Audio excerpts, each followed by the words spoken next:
நீங்கள் நடித்த 2 படங்களா நீங்கள் நினச்ச அளவுக்கு பெரும்பாலும் எதிர்பார்க்கப்பட்ட அளவு போகலை. பேரலாக சூர்யாவுக்குமே எதிர்பார்க்கப்பட்ட அளவு படங்கள் போகலை. ரிசல்ட் எப்படி சார் நீங்கள் டிசைட் பண்ணுவீங்க? நான் நடித்த படம் நல்லா போகல அப்படின்னும் போது நல்லா போகல எனக்கு முன்னாடியே தெரியும் சார். நீங்கள் படம் பார்த்துட்டு இது நல்லா இல்லை அதனால ஓடலன்னு வைங்கள, எனக்கு நடிக்கும் போதே சிலதெல்லாம் ஃபீல் ஆகும். ஸோ எனக்கு எப்படி இருந்ததுன்னா பாடே உங்கள் அரசியலை விடுங்கடா போதுண்டா அப்படின்னு. ஆக்சுவலாக இந்த படம் வேறொரு ஸ்டாருக்கு கதை எழுதின கதைன்னு ஒரு பேச்சு இருக்காது. ஒரு பெரிய ஹீரோ கூப்பிட்டு அவங்க ஏற்கனவே பண்ணதே திருப்பி பண்ண வைக்கிறோம். ஆரம்பத்தில் நல்லா இருந்தது, சூப்பராக இருந்தது. அது சில காரணங்கள்னால ப்ரொடக்ஷன்லேருந்து அடுத்த ஸ்டெப் போல, சில நாள் ஷூட்டிங் நடக்கல, சில மாதம் நடக்கல, சில நாள் சில வாரம் சில மாதம் வேலை பண்ணாமல் உட்காந்துருக்கோம். எங்கே போகும்லாம் தெரியாது. ஸோ இப்போ என்ன, நான் 32 மாதம் எனக்கு இதில் நம்பிக்கை இருக்குது. நான் இதை ஹோல்ட் பண்ணி நிற்கிறேன். என் கூட ரொம்ப கம்மி பேர் தான் என்ன நிற்க முடிஞ்சது. அவங்கள பிரச்சனையே சொல்ல முடியாது. அவங்க எதிர்பார்க்காத டிலேயும் போது டப்பு டப்பு டப்பு டப்புன்னு பிஞ்சு போகிறாங்க. இந்த படம் முழுக்கவே நிறைய மொமெண்ட்ஸை அரேஞ்ச் பண்ண மாதிரி ஒரு ஃபீல் இருக்குது. இந்த படத்தில் நான் ஒரே ஒரு அந்த வாட்டர்மெலன் அவருக்கு சாப்பிட்டுட்டு இப்படி பண்ணுவார் அந்த கஜினி படத்தில். அதை ஐ வாண்ட் டு டூ இட். நீங்கள் சூர்யா சரியாக அதை பண்ண வச்சிட்டிங்களே அப்படி கேட்டாங்க. நம்பா பண்ணதே அவர் தான் ஃபஸ்ட்டு அப்படின்னு சொல்லிட்டு எனக்கு அப்போ கொஞ்சம் டவுட்டாக இருந்தது. மேபி இதை தூக்கிடலாமா. இளமை காலங்களில் வாரணமாயிரம் ஆயன் வரைக்கும் எல்லாமே ஆஹா என்ன படம் இப்படி இருக்குது அப்படி இருக்குன்னு. ஸோ எனக்கு ரொம்ப நாள் ஆச்சு அந்த மாதிரி ஒரு சூர்யா சாரை பார்த்து அப்படி தோணுச்சு. பெரிய ஹீரோ படம், ஆனால் வெறும் ஹீரோயிசம் பேசுகிற படம் இல்லை. இப்போ நார்மலாக இந்த பெரிய ஹீரோ படம்னா 70 சீன் இருக்கும். 70 சீன்லேயும் அவங்களே இருப்பாங்க. பேனாவை நவுத்துறதுலேருந்து மைக் எடுத்து இப்படி வைங்கன்ற வரைக்கும் எல்லாமே அவங்களே ஹீரோவே பண்ணுவாங்க. ஹீரோ இல்லாத சீனே லாஸ்ட் ஒரு 15-20 வருஷமாக நீங்கள் தமிழ் படத்தில் பார்க்க முடியாது. Actor, director, writer, commentator, RJ, இப்படி பல முகங்களை கொண்ட ஒருத்தர் இப்போ அவருடைய படத்திற்காக எல்லோரும் காத்திருப்பதை போல அவரும் காத்திருக்கிறார். கருப்பு படத்தினுடைய இயக்குனர் ஆர்ஜே பாலாஜி. ஹாய் பாலாஜி. இது ஏதோ ஒரு வாழ்க்கை ஒரு வட்டம் சர்க்கிள், அதே மாதிரி ரொம்ப நாள் காத்திருந்த ஒரு விஷயம் நடக்கிற மாதிரி எனக்கு ஒரு ஃபீல். ஏன்னா 2011 12 அந்த டைமில் நீயா நானால நான் கெஸ்ட்டு கூட கிடையாது. கெஸ்ட் 2015-16 டைமில் ஃபர்ஸ்ட் ரோவில் உட்காருவாங்கல்ல, ஏதோ கொஞ்சமாக லைட்டாக நான் இது யாரோ ஒரு பையன் ரேடியோவில் பேசுகிறானே அப்படின்ற தெரிஞ்ச டைமில் நான் ஃபஸ்ட்டு ரோவில் கருத்து சொல்கிறேன் இந்த பக்கம் அந்த பக்கத்தில் இருக்க உட்காந்துருக்கேன். அப்புறம் 2015-16 ஐ திங்க் கெஸ்ட்டாக வந்திருக்கேன். அதுக்கப்புறம் ஒரு சில வாட்டி வந்திருக்கேன். பட் ஆனால் அங்கேருந்து to be interviewed by you feels like a big win. என் பையன்கிட்ட சொல்கிறா டபிள்யூன்னு, அப்பா இட்ஸ் அ டபிள்யூ அப்படின்னு. டபிள்யூனா அந்த சூப்பர் அப்படின்னு அர்த்தம். It's a win. So I feel it's a W. Thank you, it's my pleasure. Teaser பார்த்தப்போ என் பேர் சரவணன், எனக்கு இன்னொரு பேர் இருக்குது அப்படின்னு ஒரு நல்லா இருந்தது, பவர்ஃபுல்லாக இருந்தது. என்ன இன்னொரு பேர்? படம் கருப்பு. படம் மே 14 ரிலீஸ் ஆகும். என்னென்னா அது பேசிக்காக நான் ரொம்ப என்னோட இளமையில் இருக்கிற அந்த பெஸ்ட் டைம்ஸ் காலேஜில் அந்த மாதிரி நான் படிச்சுட்டு இருந்தபோது பயங்கரமான ஹீரோ சூர்யா சார். ஏன்னா நான் காலேஜ் படித்து ஒரு மாதம் ஆகஸ்ட்டில் நினைக்கிறேன் 2003 காக்க காக்க வந்தது. அப்போ தான் நான் 2003 ஜூலையில் அந்த டைமில் தான் காலேஜ் சேர்ந்தேன். காக்க காக்க, பிதாமகன், கஜினி, இது எல்லாமே நான் காலேஜ் படிக்கும்போது நான் பார்த்த சூர்யா சார் படங்கள். ஸோ அந்த இளமை காலங்களில் வாரணமாயிரம் ஆயன் வரைக்கும் எல்லாமே ஆஹா என்ன படம் இப்படி இருக்குது அப்படி இருக்குன்னு. ஸோ எனக்கு ரொம்ப நாள் ஆச்சு அந்த மாதிரி ஒரு சூர்யா சாரை பார்த்து அப்படி தோணுச்சு. ஸோ படம் நாங்கள் எடுக்கும்போதே சூர்யா சார் ஓகே சொன்னதுக்கப்புறமே நான் என் டீமோட நான் எழுதிட்டேன். ஏற்கனவே ஃபுல் ஸ்கெலிட்டன் ஃபுல் ஸ்கிரிப்ட் இருந்தது. பட் அதுக்கப்புறம் we took 15 days just to add அவரை நம்ம எப்படி பார்க்கணும்னு நினச்சோமோ, இத்தனை வருஷமாக பழைய சூர்யா சார்கிட்ட நான் என்னெல்லாம் பிடிச்சி ரொம்ப ரசித்து மிஸ் பண்ணமோ அந்த மாதிரி விஷயம்லாம் ஆட் பண்ணணும்னு சொல்லி ஆட் பண்ணது. அதில் ஒன்று தான் என் பேர் சரவணன். படத்தில் ஒரு 2 பேர் இருக்கிற மாதிரி ஒரு சுச்சுவேஷன் இருந்தது. So we used is real name சரவணன்றது. ஸோ இன்னொரு பேர் படத்தில் அதான் படமே. ஆமாம், அதான் படமே. நீங்கள் சொன்னது மாதிரி அந்த சூர்யா எலிமெண்ட்ஸ் அப்படின்னு சில விஷயங்கள் சொல்லலாம். ஒவ்வொரு படத்துலேருந்து ஒன்று ஒன்றா நம்ம பார்ப்போம்.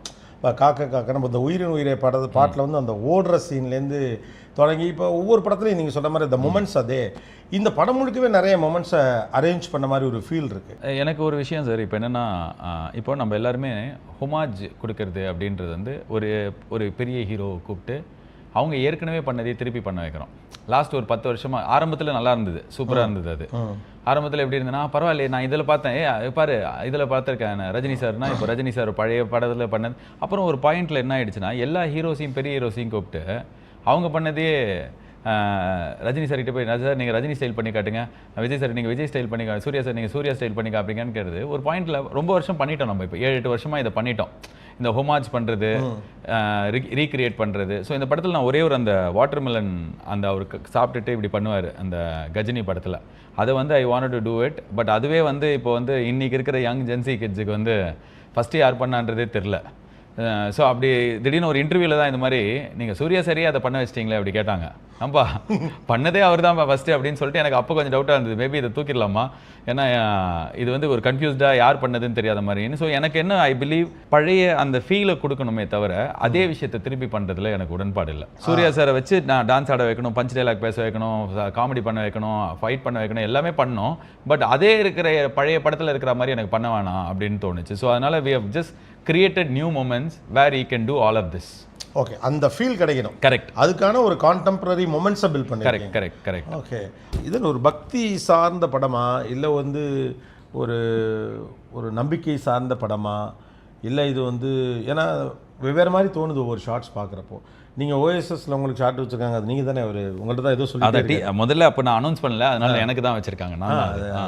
இந்த டீகோடிங் நீங்கள் பண்ணுறத விட எங்கே டீம் பண்ணுவாங்க எல்லாரும். ஸோ இதில் நான் மட்டும் இல்லாமல் மலையாளத்தில் இருந்து 45 இயர்ஸாக ஒரு லெஜெண்டரி ஆக்டர் இந்திரன்ஸ்னு இருக்கார், நேஷனல் அவார்ட்லாம் வாங்கியிருக்காரு. ஸோ அவருக்கு ஒரு ரொம்ப நல்ல ரோல் இருக்குது. அனகான்னு ஒரு சின்ன பொண்ணு இப்போ இந்த ஆலப்புழா ஜிம்கானான்ற படத்தில் நடித்தாங்க. ஸோ அவங்களுக்கு வந்து இந்தியா ஃபுல்லாக ஃபேன் கிளப்பே இருக்குது. ஸோ யங் ஒரு கேர்ள், அவங்களுக்கு ரொம்ப முக்கியமான கேரக்டர் இருக்குது. Natty sir, he is playing a very good role. So இது வந்து ரொம்ப ஸ்ட்ராங்கான கதை இருக்கிற ஒரு பெரிய ஹீரோ படம் சார். என்னென்னா இப்போ நார்மலாக இந்த பெரிய ஹீரோ படம்னா 70 சீன் இருக்கும். 70 சீன்லேயும் அவங்களே இருப்பாங்க. பேனாவை நவுத்துறதுலேருந்து மைக் எடுத்து இப்படி வைங்கன்ற வரைக்கும் எல்லாமே அவங்களே ஹீரோவே பண்ணுவாங்க. ஹீரோ இல்லாத சீனே லாஸ்ட் ஒரு 15-20 வருஷமாக நீங்கள் தமிழ் படத்தில் பார்க்க முடியாது. அந்த ஓப்பனிங் சீக்வன்ஸ்லேருந்து எண்டு வரைக்கும் அதை சுற்றியே இருக்கும். இது அது மாதிரி படம் கிடையாது சார். இது வந்து ஒரு கதை நடக்குது. அந்த கதையில் ஒரு பெரிய ஒரு சூப்பர் பவர் மாதிரி இருக்கிற ஒருத்தர் வேணும். அந்த சூப்பர் பவர் வந்து அந்த கதைக்குள்ளே வரும்போது கதையே மாறும், அந்த இடமே மாறும்.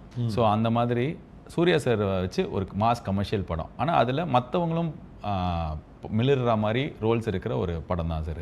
எல்லாருக்குமான அவங்க கேரக்டருக்கான ஸ்பேஸ் இருக்குது, கதைக்கான அதுக்கான ஸ்க்ரீன் பிளே இருக்கும். ஸோ சூர்யா சார் வரும்போதெல்லாம் அப்படியே அந்த தியேட்டர் தெரிக்கும், அந்த மாதிரி இருக்கும். ஸோ எனக்கு வந்து ஒரு ஹீரோவாக சும்மா நம்ம இப்போ உட்காந்துருக்கோம், ஹீரோ அதனால் அவர் ஃப்ரண்ட்டில் உட்கார வைங்க, நீங்கள் 2 பேர் பின்னாடி உட்காருங்க அப்படின்னா அதில் இந்த இடத்துல ஹீரோக்கும் பர்பஸ் இருக்காது, பின்னாடி இருக்கிறவங்களுக்கு இருக்காது. ஸோ அந்த மாதிரி படம் இல்லை சார். ஒரு அளவுக்கு இன்டெலிஜென்ட்டான ஒரு மாஸ் கமர்ஷியல் படம். ஸோ இதில் வந்து நம்பிக்கையை பற்றினதுன்னா, ஆமாம் இது நம்பிக்கையை பற்றினது. இதில் வந்து அறம் இருக்கும். ஆனால் இது எல்லாமே வந்து எனக்கு என்டர்டெய்னிங்காக இருக்கணும். இப்போ நீங்கள் உட்கார வச்சு தம்பி எங்கேவா அறம் செய்ய விரும்ப 60 சினம் அப்படி எனக்கு சொல்கிறதுல உடன்பாடு இல்லை. இதெல்லாம் பேஸ். பெண்கள் இதில் எப்பவும் போல் என்னோடய படங்களில் இருக்கிற மாதிரி டிக்னிஃபைடாக ட்ரீட் பண்ணியிருப்போம். முக்கியமான ஒரு பிரச்சனையை பற்றி பேசியிருக்கோம். ஸோ இது எல்லாமே வந்து செகண்ட் லேயர், தேர்ட் லேயரில் இருக்கும். அது core of it's an entertaining commercial mass hero film. பெரிய ஹீரோ படம், ஆனால் வெறும் ஹீரோயிசம் பேசுகிற படம் இல்லை. கரெக்ட். ஹீரோயிசம் வந்து அவர் பண்ணுற படத்துள்ள பண்ணுற விஷயங்களில் இருக்கும். எனக்கு அதான் இந்த டெம்ப்ளேட்டாக ஒரு ஹீரோ படம் வந்தோன்னே ஒரு பாட்டு, அப்புறம் அக்காவை படிக்க வை, தங்கச்சியை வாழவை, பாகிஸ்தானை காப்பாற்றி, இந்தியாவை திருத்து, இந்தியாவை இது பண்ணோம், அதெல்லாம் கிடையாது. இது வந்து ஒரு கதைக்குள்ளே இருக்கிற ஒரு ப்ராப்பர் ஹீரோ படம் சார். ஆக்சுவலாக இந்த படம் வந்து வேறொரு ஸ்டாருக்கு கதை எழுதின கதைன்னு ஒரு பேச்சு இருக்காது, அப்படி தானா? இல்லையா? நான் உங்ககிட்ட சொன்னது தான் சார். இது வந்து நான் எழுத ஆரம்பிக்கும் போது எந்த ஐடியாவும் இல்லை சார். இது நிறையா ரூபம் எடுத்தது, நிறையா டைம் எடுத்தது. நான் எழுத ஒன்றுன்னா டெவலப் ஆகிட்டே இருந்தது, நிறைய மூவ் ஆச்சு. பட் ஐ திங்க் சில இதெல்லாம் டெஸ்டின் இல்லை சார். நான் சாமி கும்பிடும்போது தான் இந்த படத்தோட கால் சூர்யா சார் சைட்லேருந்து வந்தது. நான் அது வரைக்கும் இதுக்கு வேணான்னு சொல்லியிருந்தேன் சார். நான் வேறு ஒரு ஐடியாவில் இருக்கேன், வேறு ஒரு படம் பண்ண போகிறேன் அப்படி. இதே சூர்யா சார் படம் எடுக்கிறதுக்கு, இதே படத்துக்கு கதை சொல்கிறதுக்கு எனக்கு கால் வந்து 2 வாட்டி. இல்லை நான் சாமிக்கு வாக்கு கொடுத்துட்டேன், நான் இதை பண்ண மாட்டேன், நான் அதுதான் பண்ண போகிறேன்னு சொல்லியிருந்தேன். வேறு டைமில் ஒரு நாள் நான் சாமி கும்பிட்டுட்டு இருந்தேன். நான் அதுதான் பண்ண போகிறேன்னு சொன்ன படத்தில் டிலே ஆகிட்டே இருந்தது. அது வந்து சில காரணங்கள்னால ப்ரொடக்ஷன்லேருந்து அடுத்த ஸ்டெப் போல் சாமி கவுண்டிருக்கும் போது இந்த கால் வந்து இது மாதிரி சூர்யா சார் கதை சொல்கிறீங்களா அப்படி பார்க்குறேன். திரும்பி பார்க்குறேன், maybe this is what God wants me to do அப்படி தோணுச்சு. நான் நாளைக்கு சார் எப்போ ஃப்ரீயாக நான் கதை சொல்கிறேன். அடுத்த நாளே நான் போய் சொன்னேன், நடந்தது.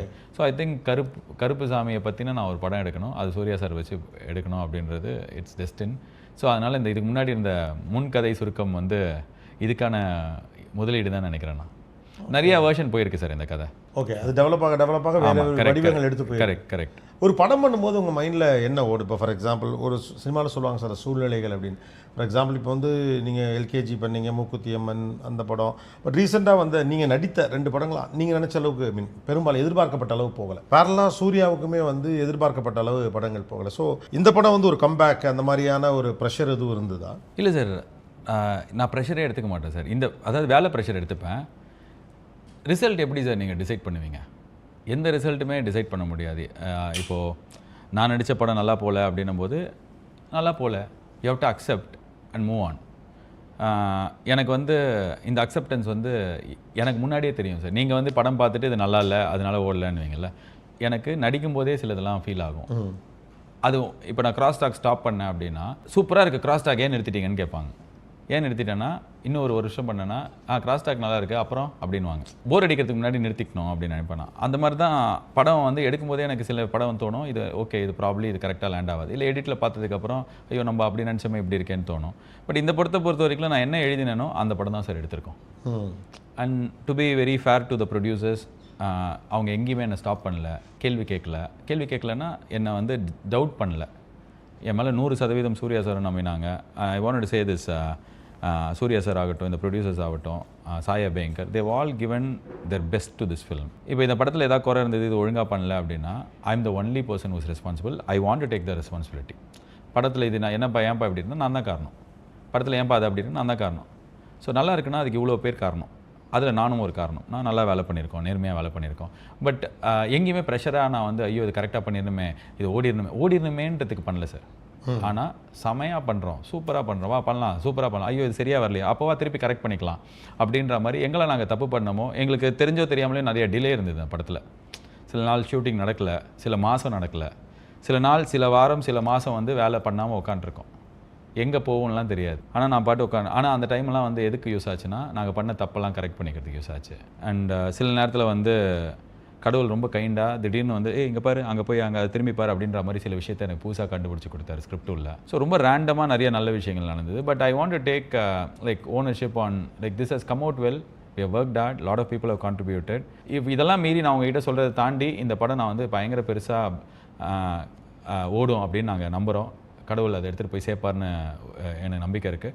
அது மீறி ஏதாவது ஒன்று அப்படின்னா ஐ want to take the responsibility, because I am responsible. 32 மாதம் வேலை செஞ்சேன்னு பெருமையாக சொல்லிக்கும் போது 32 மாதம் பண்ணி இதை பார்க்க மாட்டியா அப்படின்றதையும் நான் தான் பார்த்துருக்கணும். பிகாஸ் ஏன்னா சூர்யா சார் வந்து அடுத்த படங்கள் பண்ணிகிட்டு இருக்கிறார், ப்ரொடக்ஷனில் வந்து தே ஹேவ் another film. எனக்கு ஒண்டி தான் இது ஃபுல் டைம் வேலை. ஸோ அதனால் இந்த ப்ரெஷராக எடுத்துக்கல, பட் ரொம்ப ஜாலியாக ரொம்ப சேலஞ்சாக எடுத்து நல்லா தான் பண்ணியிருக்கோம் சார், நல்லா இருக்கும். ஓகே, படம் ரிலீஸ் டேட் இன்னைக்கு Balaji? May 14th. Yes, okay. இந்த டேட்டு தான் வேணும் அப்படின்னு சொல்லிட்டு தான் நான் வெயிட் பண்ணியிருந்தேன். ஏன்னா நான் தீபாவளிக்கு வரதா இருந்தது, அதான் நான் சொன்ன டிலேஸ்னால வரல. அதுக்கப்புறம் வந்து எனக்கு நிறைய டேட் கொடுத்தாங்க. ஃபெப்ரவரியில் ஒரு டேட்டு, ஜனவரி 23 இந்த மாதிரிலாம். எனக்கு இதெல்லாம் வரவே வேணாம்னு தோணுச்சு. ஏன்னா எனக்கு பொங்கல் இல்லை அப்படின்ற பட்சத்தில் எனக்கு சம்மரில் தான் வரணும். நான் ரொம்ப தெளிவாக இருந்தேன் சார் அதில். ஏன்னா இது வந்து ஒரு பயங்கர ஜாலியாக தேட்டருக்கு வந்து பார்க்குற ஒரு ஃபெஸ்டிவிட்டி மூட் இருக்கிற ஒரு படம். ஃபெஸ்டிவிட்டி மூட்னா ஒரு குடும்பமாக ஒரு 10 பேர் வந்து பார்த்தா செமையாக இருந்ததுப்பா, நல்லா இருந்தது அப்படின்ற ஒரு படம். நம்ம அப்படி தான் படம் பார்த்து பழகிருக்கோம் சார். ஸோ அந்த மாதிரி ஒரு படம். இதை வந்து ஒரு ஜனவரி 23 மாத கடைசி எக்ஸாம் நடக்கிற டைமு, ஊரே பிரச்சாரத்தை பார்த்துன்னு இருக்கும்போது தமிழ் புத்தாண்டுக்கு ரிலீஸ் பண்ண சொல்லி எனக்கு சொல்லியிருந்தாங்க. எனக்கு கண்டிப்பாக உடன்பாடே இல்லை. படம் எவ்வளோ சூப்பராக இருந்தாலும் ஏப்ரல் 10 வந்ததுன்னா 14 வரைக்கும் பேசியிருப்பாங்க. 15ஆம் தேதி திருப்பி அந்த தலைவர் இந்த தலைவர் திட்டிருப்பாரு, இந்த தலைவரை திட்டிருப்பாரு. 23ஆம் தேதி எலெக்ஷன். ஸோ எலெக்ஷன் டேட்டுக்கு வெயிட் பண்ணோம். எலெக்ஷன் டேட் 23 போது they all set May 1 super அப்படிலாம். ஆனால் எனக்கு May 1 வந்து ரிசல்ட் 4ஆம் தேதி வந்து. அப்போது நீங்கள் என்ன நல்ல படமாக இருந்தாலும் 4ஆம் தேதி வந்து அதோட டாக் வந்து வேற பற்றி இருக்கும். ஸோ எனக்கு எப்படி இருந்ததுன்னா 4ஆம் தேதி ரிசல்ட் வந்ததுன்னா அதுலேருந்து 10 நாளில் அப்பாடே உங்கள் அரசியலை விடுங்கடா போதுண்டா அப்படின்னும் போது இந்த படம் வரணும். பீக் சம்மர் ஹாலிடேஸ், எல்லா school leave, college leave. So எல்லாரும் குடும்பமாக போய் ஐபிஎல் வந்து மொனாட்டனி தட்டியிருக்கோம், ஆரம்பிச்சு அவ்வளோ நாளாக இருக்கும், முடிய போகுது. சிஎஸ்கே வந்து எப்படி பண்ணுறதுன்றதை வச்சு தான் அப்போ இன்ட்ரெஸ்ட் வேல்யூ இருக்கும். ஸோ அதனால் அந்த டைமில் எனக்கு வரணுன்றது நான் நினச்சது. ஸோ அதனால் I told the producers May 14th வரலாம். அண்ட்